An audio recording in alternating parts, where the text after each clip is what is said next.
comme toi, les enfants vont vivre sous le toit de deux musulmans. Mais si tu prends une femme cadre, chrétienne ou juive, l'islam le permet, mais attention, tu risques. Si ce n'est pas toi-même, ce sont tes enfants. Si ce n'est pas toi-même, mon frère, c'est tes enfants. Et pour dire encore, celui qui abandonne la prière, lorsqu'il meurt, son argent, on ne l'hérite pas. Les musulmans ne l'héritent pas. On exproprie son argent, on le met dans les trésors publics si nous sommes dans un pays où l'islam est pratiqué. C'est bien que les enfants musulmans ne l'héritent pas. Et c'est comme si un enfant aussi qui meurt, qui a des milliards, le papa est musulman, lui il est cadre, il ne l'hérite pas. C'est ce que le prophète a dit. Deux religions ne s'héritent pas. Deux différentes religions ne s'héritent pas. Toi tu es musulman, ton enfant est cadre. Son héritage ne t'appartient pas, comme ton héritage aussi ne l'appartient pas. Voilà pourquoi on doit prier. Si on ne veut pas que ce que nous venons réciter là, alors s'applique à toi, mon frère, ma soeur, accomplir la prière. C'est la prière qui fera de toi un bon musulman. أقول قولي هذا واستغفر الله لي ولكم ولسائر المسلمين من كل ذنب فاستغفروه إنه هو الغفور الرحيم.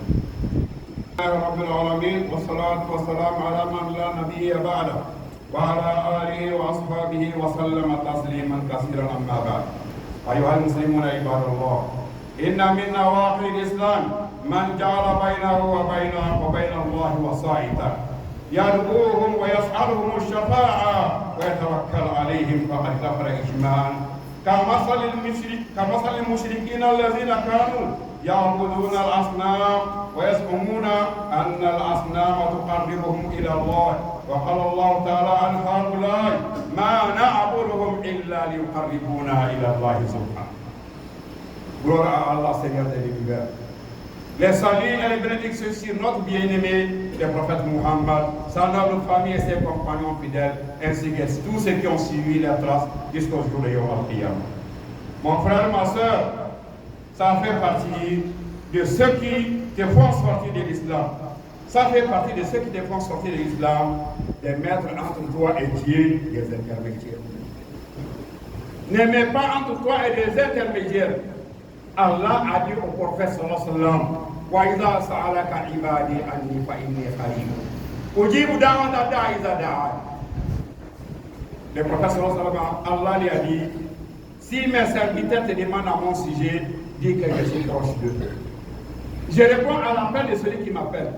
Mon frère, ma soeur, ne mets pas entre toi et Allah des intermédiaires.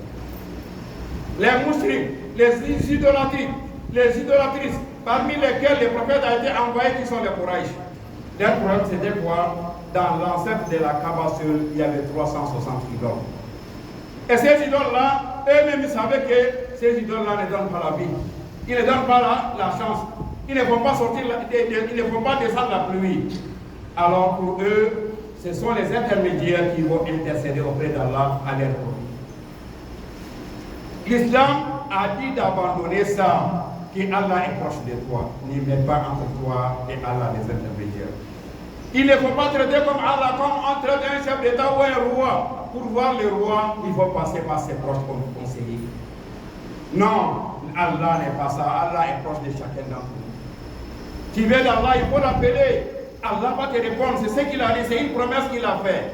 Ne mets pas entre toi et Allah des intermédiaires sur lesquels tu comptes, sur lesquels intermédiaires tu souhaites leur intercession.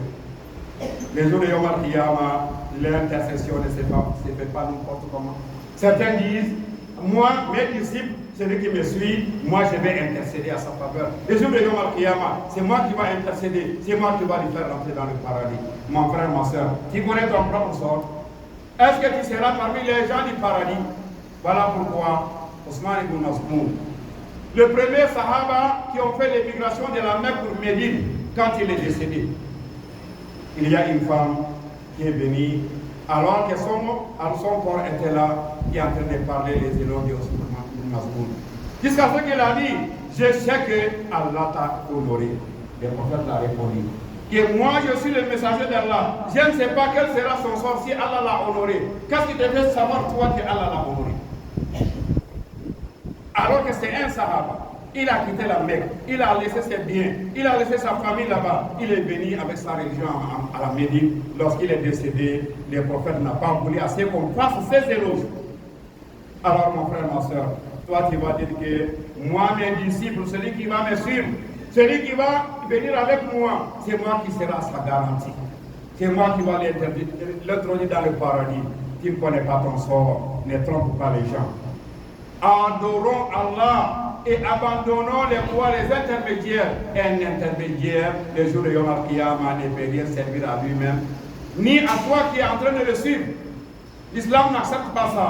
Alors, ne mets pas entre toi et Allah des intermédiaires. Allah n'accepte pas ça. Ça, ce sont des choses qui te font sortir de l'islam. Alors qu'Allah nous en préserve contre l'abandon de l'islam.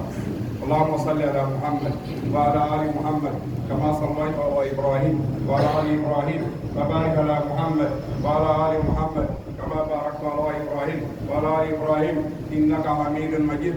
اللهم اعز الاسلام والمسلمين واذل الشرك والمشركين ودمر اعداء الدين وانصر عبادك الموحدين.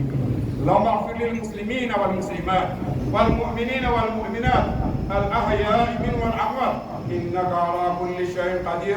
اللهم طهر قلوبنا من النفاق وأعمالنا من الرياء وألسنتنا من الكذب وأعيننا من الخيانة إنك تعلم خائنة الأعين وما تخفي الصدور. اللهم اغفر لنا ما قدمنا وما أخرنا وما أسررنا وما أعلنا وما أسرفنا وما أنت أعلم به منا.